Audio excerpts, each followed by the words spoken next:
In this video, I'll show you how to make money on Pinterest in 2026. First, create a free Pinterest business account. This gives you access to Pinterest Analytics, Ads, and the Creator Hub.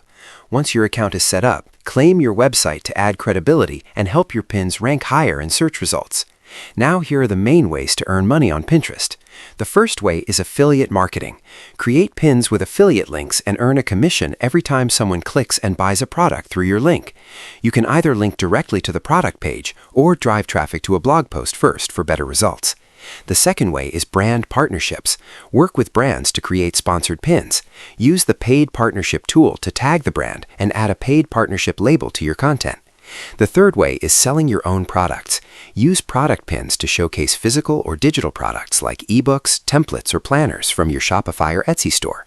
The fourth way is driving blog traffic. Use Pinterest to send people to your blog where you earn money through display ads like Google AdSense or through email list signups.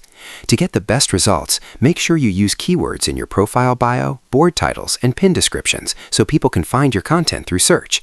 Always use high-quality vertical images and keep your videos between 15 and 60 seconds. Track your outbound clicks and saves in Pinterest Analytics, as these are the most important numbers for growing your income. That is how you do it.